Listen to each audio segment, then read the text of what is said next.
to grow it into a multi-day event. Additional affinity programs for our members, including a bulk buying program with Members Cost List Express, was also developed. A high priority for the BCFPA is the development of a training strategy. After a thorough RFP process, a board subcommittee made up of directors Peter Higgins, David Kaplan, and myself chose one of our associate members, Barbara Adams of HR Architect, to develop this strategy. Let's hear from Barbara. So I'm pleased to say that the training strategy we developed was based on input from a number of key stakeholders within the BC Food Processing Association member organizations.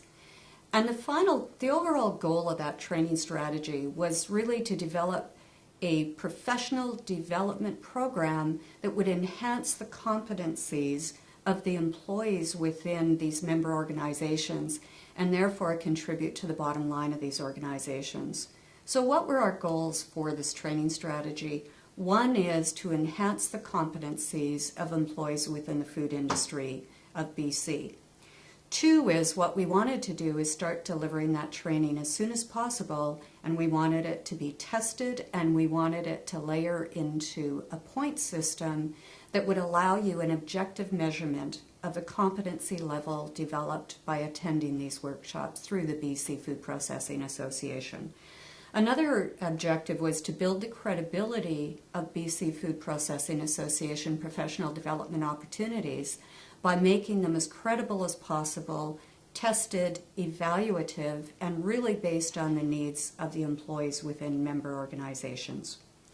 Another one that we wanted to do was offer a professional development event linked to Food Pro West 2011, and that would be a symposium that offered a variety of speakers linked around the theme of Food Pro West. Another one that we wanted was to say, can we bring in some government funding to help support the training and therefore to reduce the costs of training to our member organizations?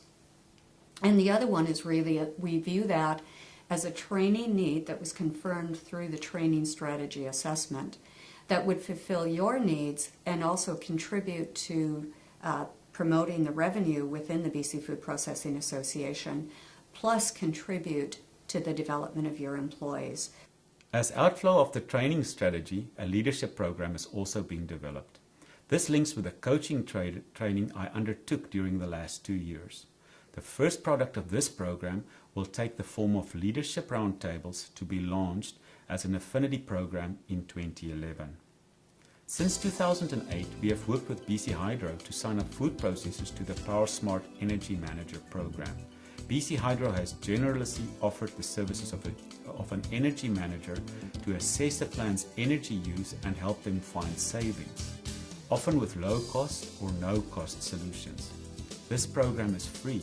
Members who have participated are pleased with the results and the comprehensive look at their energy use and have seen many benefits. We also grew our committees and got them to engage more members. These are committees like the Executive and the Board of Directors, the Advocacy Committee, Membership with the Food Pro West Organizing Committee, the Sales and Marketing Committee, Operations, for the Fraser Valley Cluster, the Finance Committee, Human Resources, and the Food Safety Committee. The BCFPA committee meetings offer members a rare opportunity to network and learn about best practices from featured speakers and fellow members. In 2010, the Human Resources Committee members participated in a wage survey. This comprehensive survey is a solid resource for members and covers all aspects of management of hourly employees. The Operations Committee toured a number of members' plants and listened to speakers on a wide range of topics, from strategies to lower your insurance programs to water management. With presentations on anaerobic digestion, wastewater management, exporting, and many other topics, the Fraser Valley Operations Committee has had a busy year. Whether our members are tweeting on Facebook or LinkedIn, social media topics dominated the agenda for the Sales and Marketing Committee. As with many meeting topics this year, the Food Safety Committee members especially appreciated having Lance Hill from Health Canada answer questions on new allergen labelling, which comes into effect in August 2012. The membership committee is always looking for ways to enhance BCFPA membership benefits. This committee also plans Food Pro West. We have not yet mentioned all the administrative work and answering of the inquiries. For that, we have Adam Ford, our office manager. When you call our head office in Abbotsford, I'm the cheery voice you hear on the other end of the phone. I handle client inquiries, get information to the right people, and make sure everybody's happy. I also publish our monthly newsletter. Nico does the editing. I update and administer our 3 websites, BCFPA, Marketplace, and Food Processors Directory, and do the general office administration for the BCFPA.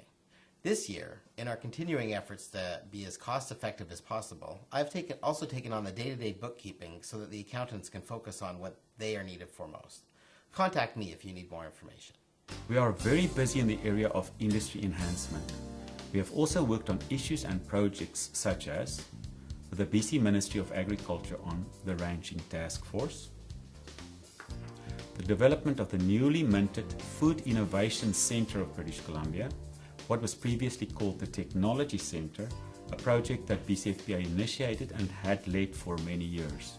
This project found funding under the provincial federal Growing Forward funding program and has really built up steam in their reporting period. It now sports its own independent interim board of directors, of which Dave Edo is a member. With the BC Agriculture Council on the Vegetable Roundtable and other projects, with the Heart and Stroke Foundation on the Produce for Remote Communities project, flowing from this with the BC Ministry of Health on the Produce Preservation project, with the BC Ministry of Health on issues such as sodium reduction and obesity prevention, with partners the Investment Agriculture Foundation on the governance portion of the development of a BC Agri-Food Technology and Commercialization Centre, what is now called the Food Innovation Centre of BC, as previously mentioned, a 2010 video that was delivered just in time for the Olympic Games, and on climate action. Growing forward with the BC Ministry of Agriculture, the Food Safety Stakeholders Group with the BC Ministries of Agriculture and of Health, the Canadian Food Processing Industry Roundtable with Agriculture and Agri-Food Canada. At national level, the provincial food processing associations across Canada formed the Canadian Council of Food Processors. It was successfully incorporated with the BCFPA's founding member in this year.